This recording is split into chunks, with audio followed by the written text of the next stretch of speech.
You may be seated, and Matt's going to come forward and give us God's word.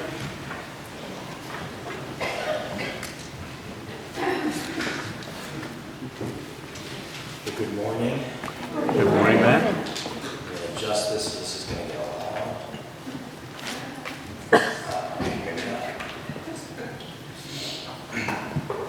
As always, I'm thankful to be visiting this morning and to be able to share from the Word. We'll be in Isaiah 58 this morning.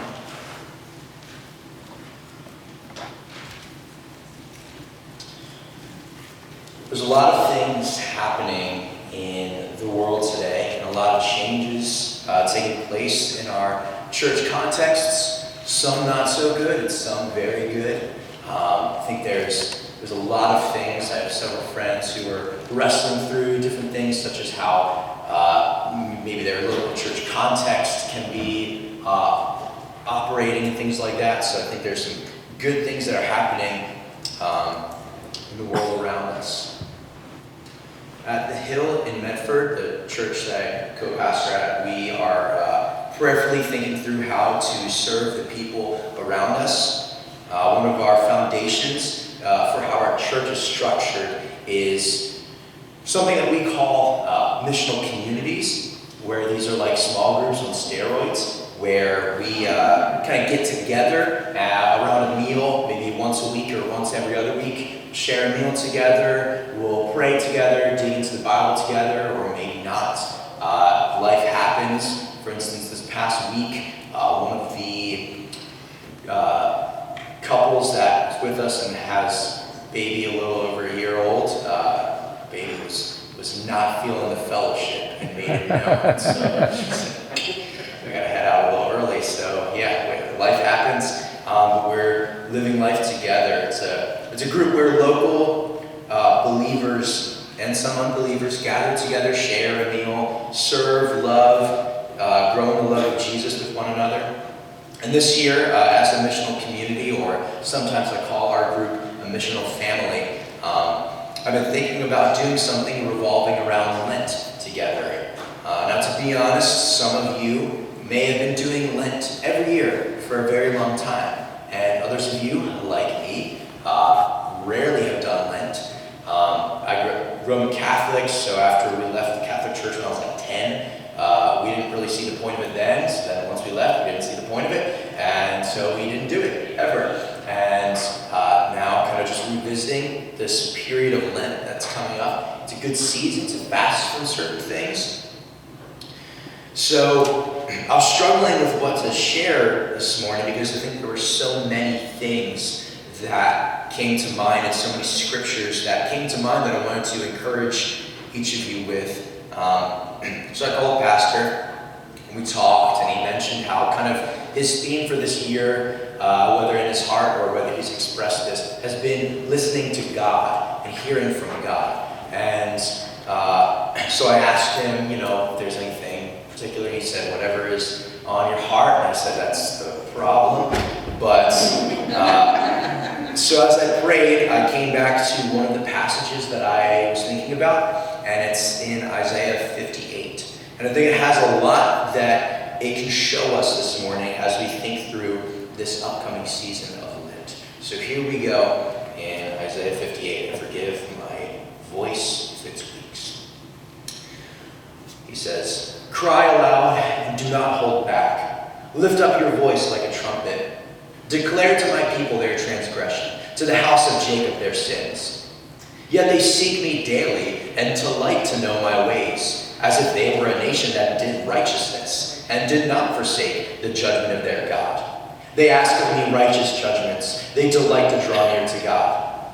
Why have we fasted and you not see it? Why have we humbled ourselves and you take no knowledge of it? Behold, in the day of your fast, you seek your own pleasure. You oppress all your workers. Behold, you fast only to quarrel and to fight and to hit with a wicked fist. Fasting like yours this day will not make your voice to be heard on high. Is such a fast that I choose? A day for a person to humble themselves? Is it to bow down his head like a reed and to spread sackcloth and ashes under him? Will you call this a fast and a day acceptable to the Lord? Is not this the fast that I choose? To loose the bonds of wickedness and undo the straps of the yoke, to let the oppressed go free and break every yoke. Is it not to share your bread with the hungry and bring the homeless poor into your house? When you see the naked, to cover him and not to hide yourself from your own flesh?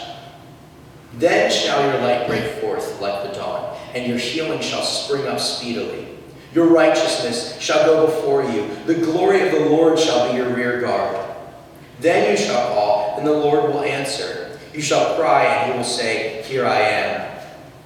If you take away the yoke from your midst, and the pointing of the finger and speaking wickedness, if you pour out yourself for the hungry and satisfy the desire of the afflicted, then shall your light rise in the darkness, and your gloom be as the noonday. And the Lord will guide you continually and satisfy your desire in scorched places and make your bones strong.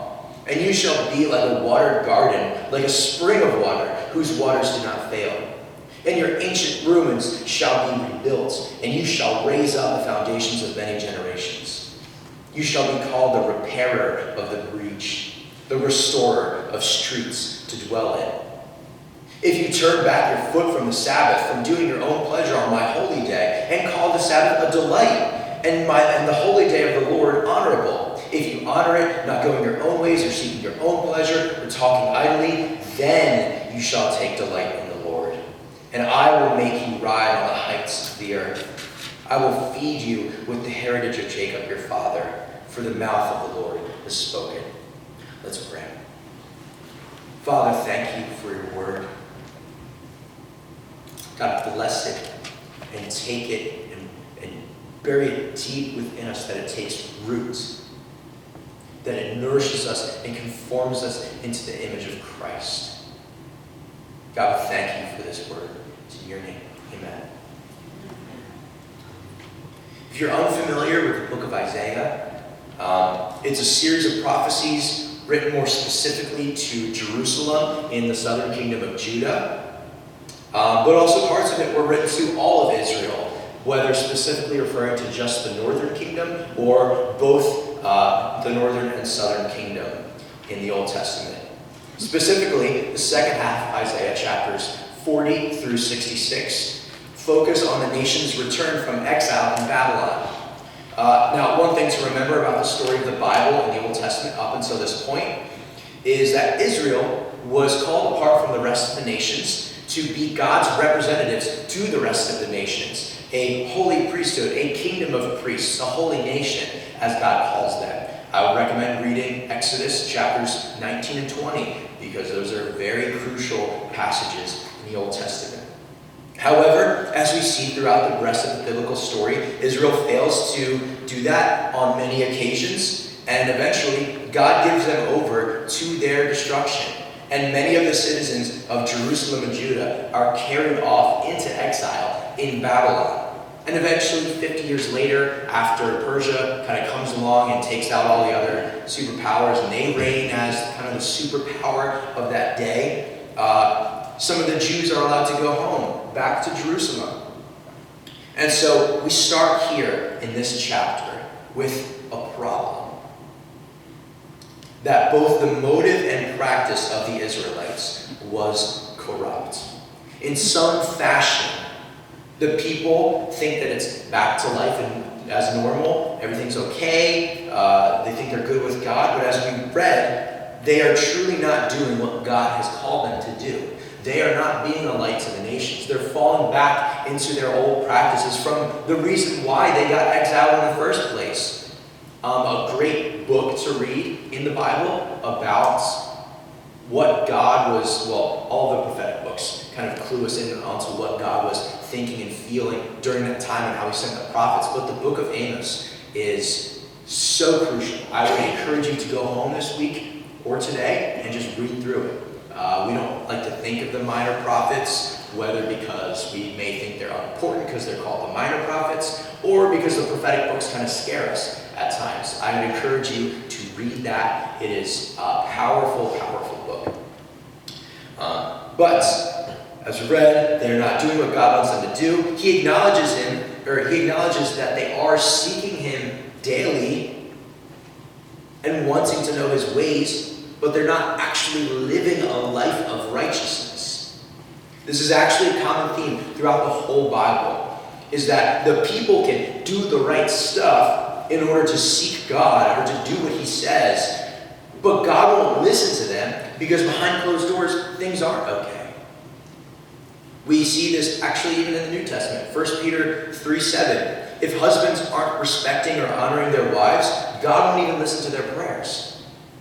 God takes honoring his image bearers seriously. So when we see things like the poor being oppressed, and I'll read a passage from Amos chapter 8 later, but when we see these things, these corrupt things in scriptures, it's no wonder why God isn't listening to them. This is why the people cry out, why have we fasted and you haven't seen it? Like, isn't this the right thing to do? Most likely this fast may have been because of a famine in the land. And so people would fast and pray and do the things they're supposed to do to implore God, hey, give us some rain, we need some nourishment. But really, God is saying, what are you doing? You're not fasting for the right reasons. You're not doing the right fast. The problem was that the people were seeking their own pleasure, or in another way that it could be translated, is that the people were seeking their own business and oppressing even their workers, as we saw later in the chapter with the Sabbath. Even more so, the people were fasting and humbling themselves and doing the right things that they thought they should be doing when it came to fasting, but it was really all a show. And this is the type of scenario that Jesus criticized the religious leaders in the Gospels, specifically in Luke chapter 18. If you remember that parable in Luke chapter 18, there's a Pharisee and a tax collector. Both of them go up to the temple. The Pharisee stands there, patting his back, saying, God, I fast twice a week, and I tithe all that I have. Notice me. And then Jesus says, but you look at the tax collector. He won't even raise his eyes to the heavens, but he stands there and beats his chest and simply just says, God, have mercy on me, a sinner. And then Jesus asks the people, which of these do you think is justified? Which of these people do you think is declared righteous? The person who's considered the scum of the earth, this tax collector, has a better grasp on who he is and his state before God.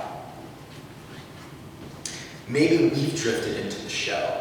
Maybe we've become like a Pharisee and we do all the right things. We go to Bible studies and we pray lengthy prayers and we fast and do all the right things. None of those things are bad, but what is our motive?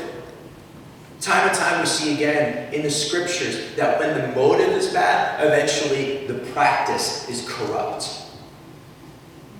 There are a lot of ways that we can do this. How we can take something that is good and glorifying to God and turn it into something about ourselves.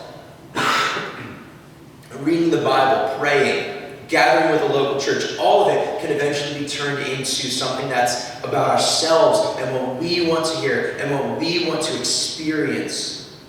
And this is particularly important for something like Lent, isn't it? It's 7 weeks of a time where we should humbly reflect and resonate with the story of Jesus, thinking about his own sacrifice, his sacrificial living, and his sacrifice on the cross. And we prepare our minds and our hearts and even our bodies for a season that is going to be centered on Jesus' death and resurrection. And we celebrate that every year. But often, Lent can become something that is selfish. We can take this good discipline, and we can try and focus on what God wants to do for us, but maybe sometimes we try to one-up somebody else. We hear what they're going to fast during Lent. Oh gosh, I'm going to do better than that. Or we try and one-up even ourselves from last year. Like, all right, we fast, this or whatever, I got to do the next thing. Or maybe we fasting becomes just a checklist. We're like, I made it through Lent. Yes, like my Jesus card got checked off or something like that. Or even the fasting is simply just to keep up with tradition. So we need to look at these practices and something like Lent, which is good, and we need to assess why we do things like that. Or could we be like the Israelites in this passage, and we practice Lent and fasting in order for us to get close to God, when the very season that we are preparing for and celebrating, in other words, the one that focuses on the selfless, suffering servant who served the least of these, during that season, we actually forget to serve and love the least of these. Whatever our temptation is during the season of Lent, this does not make Lent or fasting or any spiritual discipline a bad thing, but we need to merely take a step back and reevaluate why we do the things that we do. So if that's the problem in this text, is the wrong motive, then what is the right fasting? What is the type of fasting that God wants us to do? It's wrapped up in serving and giving and loving and in hospitality. What does it look like to do our spiritual disciplines in a way that honors God? What will it look like for us to do Lent well? It looks like what we find in verses 6 through 12. I'll just read a couple of them. He says, "Is not this the fast that I choose? To loose the bonds of wickedness and undo the straps of the yoke, and to let the oppressed go free, and to break every yoke? Is it not that you share your bread with the hungry, and bring the homeless poor into your house? When you see the naked, cover him, and not hide your flesh, or hide yourself from your own flesh?" These are the things that God calls us to do. I've been grateful every time I talk to Pastor John and I hear about the different homeless ministries and the ministries to the poor here at Asbury. It's amazing. And more children of God need to get in on that. More of our brothers and sisters need to get in on that and be serving the poor and be serving the homeless. But may it not stop there. And I say this as an encouragement with a loving brotherly push, not to merely think that we've checked something off of our Christian card or to pat ourselves on the backs that we had another successful event that benefited the homeless. But while those things are good and keep doing that, and that's great, and let's see where we can go from there, but may we not look at our events as the goal, but in the day-to-day actually end up participating in things that wind up hurting the marginalized even more. And I'm not just talking about giving to the poor, but I'm even talking about where we buy things like our products, where we spend our money. I'm not an expert in that, by the way. I'm not the best when it comes to that. But I think preaching on a passage like this and not bringing this up would, in my opinion, be wrong. But we need to look at the things that we are buying that are, well, frankly, possibly continuing oppression. I think there's many things that we spend our money on that actually contribute to a lot of oppression, both locally and around the world. Things like where we get our coffee or chocolate or tea or clothing from, where we buy our clothes, where we buy our stuff. There's more forced laborers and slaves today in our world than ever before. And so children are being forced to work in coffee fields and in sweatshops, and parents are working tirelessly to get us things like coffee and chocolate, who end up receiving about a penny per every $100 from companies like, Folgers or Hershey's. Places that sell clothing, like Walmart, have sweatshops all over the world where people are locked into working 15 to 16 hours a day, limited bathroom breaks. I remember one of these sweatshops a few years ago was locked and a fire broke out and 150 people died because of the intense circumstances they were put into. And again, I'm not saying that I'm an expert, and I'm not saying that I know all these different things. I'll be honest, I'm very guilty in where I spend my money. And I'm not saying any of this to diminish what God has been doing with our homeless and poor ministry here at Asbury. But let's look for the next step as we proceed. Let's look for the ways as we take a step back and we assess why we do what we do. Let's even look at our regular practices throughout the day. Hey, is this going to something that is actually hurting someone? One of the ways that we can do this is by shopping at maybe a local coffee shop or going to a place like that. Instead of going to chain restaurants or even chain coffee shops. However, Starbucks is actually pretty good. Like 99% of their coffee beans is actually ethical. Crazy. Like, who would think that like a large corporation like Starbucks actually has ethical practices? Way to go, Starbucks. However, it's still expensive. But you can literally Google ethical coffee companies and you will get just website after website who has lists of ethical coffee. Maybe you're not a coffee drinker, maybe it's tea, maybe it's chocolate, Hershey's, wow, like really unethical. But you can even buy chocolate at ShopRite. There's a coffee brand called Equal Exchange, all about fair trade and making sure that where they're getting their chocolate from is good. And it's really good chocolate, believe me. Little things like that. And even with our clothing, I'm not saying you need to go home and like scour your wardrobe and find shirts that you maybe got from Walmart or something like that and throw them out. Like, no, like it's just in the future, like we need to reassess maybe why we're buying this and if we can spend our money more wisely. Again, I'm not a professional, I'm not an expert, but by the grace of God, I am trying to make small changes in my life, and I encourage my brothers and sisters to do the same, to look for those things. May we not look at where we're at right now, and look at where we want to be, or where we think we should be, and think, I can't do this. Every small step onto that journey does matter, and it does make a change. That's what we see in scriptures, that these small changes, while we want the big changes, a lot of time, instead of having a microwave, we need a slow cooker. We need to just throw everything in there, make these small things, and just let time continue on and keep making those small changes. And over time, starving the bigger corporations that may be contributing to oppression, and funding those who are actually seeking to honor the image bearers of God. So when we come back to this passage, what is the right type of fasting? We find two things here. First is that God calls us in our fasting to be a caring society, or for us to be a continually compassionate church, where we meet the needs of others and the people around us, sharing our table with others, etc. This is where hospitality and generosity come together beautifully. I heard a great quote recently that if you are more privileged than others, whether that's financially or socially, etc., then you should be building longer tables, not taller fences. If we have been blessed in whatever capacity, may we continue to open our doors. May we continue to invite people that are in.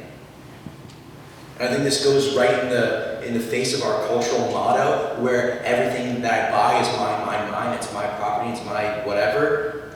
But the Lord calls us to share our time and space with the people around us, because Jesus tells us it's more blessed to give than to receive. The second way that we can fast rightly is to correct the wrongs in our societies and to meet the needs of others. One commentary put it like this: what seems like deprivation, fasting, is actually enrichment when used according to God. When we are not only giving, but again, like looking at where we buy our whatever from, we can actually start to correct the corruption that is in the culture around us. Part of it, though, has to do with, are we opening our tables as well? Hospitality and generosity. I would encourage you, if you are a reader, and even if you're not, there's a great book called The Gospel Comes with a House Key. It's by Rosaria Butterfield. It's an incredibly simple book that talks about hospitality, and it's great. It's easy. It's something that we can do slowly and bit by bit, radically ordinary hospitality. And it's not just for our families, because sometimes that can be easy, sometimes it's not easy. But invite people over, maybe new acquaintances, listening to their stories.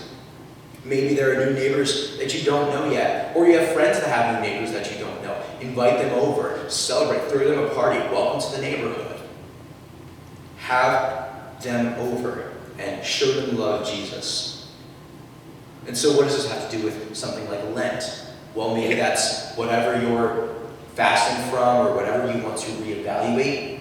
Maybe it's taking the time and each week looking at that different thing. So Holly and I are talking about doing Lent, and one of the ways is where we might spend each week fasting from a different thing. Because remember, it's not about, like bragging that you went all of Lent without that one thing, but it's to devote ourselves to the Lord and fast rightly.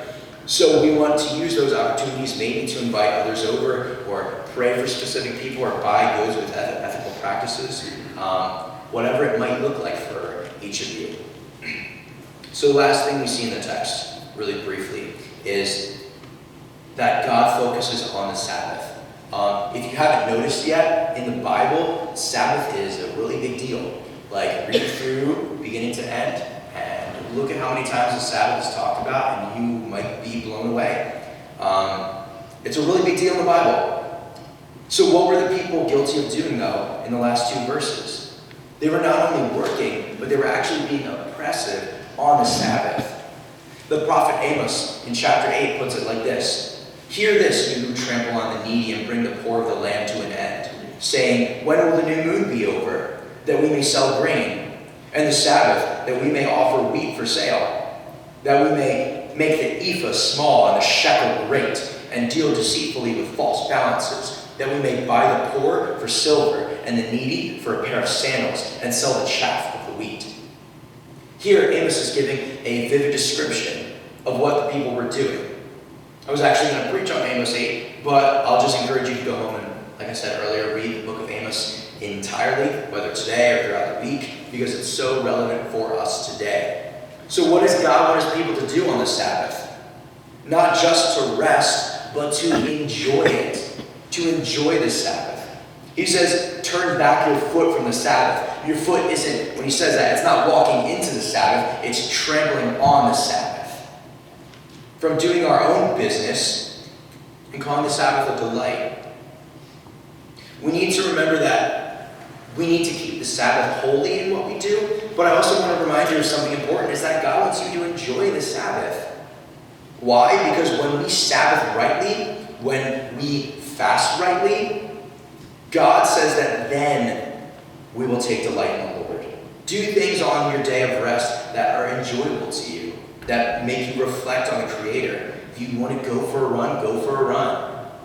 Whatever. You like that. I don't, but that's you. That's something that's enjoyable. Do not forget the source of that joy. Remember the New Testament. What does Jesus say? He says that he is the Lord of the Sabbath. That is, our true rest and joy and delight comes from him, and in Jesus, the one with a light and easy yoke, we find that all of life can be rest for us. All of life can somehow, through his grace, be rest for us. We do all work to his glory. We do all disciplines for his fame. We do everything out of enjoying the mere taste of eternity with him, that we will enjoy with him. So this morning, as you approach Lent, as each of us approaches Lent, think through the things that you want to fast, but ask the Lord to make your hearts be in the right place for it. Ask Jesus to remind you about the least of these, to those marginalized and rejected and oppressed, those that are the ones that Jesus wants you to reach out to. It is hard, but Jesus did not call us to live a comfortable life. And as we rest, and as we fast, and as we take delight in him, remember that whatever you do for the least of these, you do it for Jesus. So let's pray. Father, thank you for your word. God, convicting and hard and difficult to walk through. But I pray that you would show us the ways in how we can lengthen our tables, not our fences. How we can welcome the poor or the homeless or the refugees or the fatherless into our homes or into our families or whatever you would call us to do in that capacity. God, may we not look at the staggering distance between where we're at and where we want to be and feel nothing but defeat and self-condemnation. But I pray that you show us the next step to take. Thank you for Asbury, for the heart that you're giving them for the homeless. Father, I pray that you continue to deepen that love, not a checklist, but a love for those who need your care and provision. Thank you for this time. It's in your name I pray. Amen.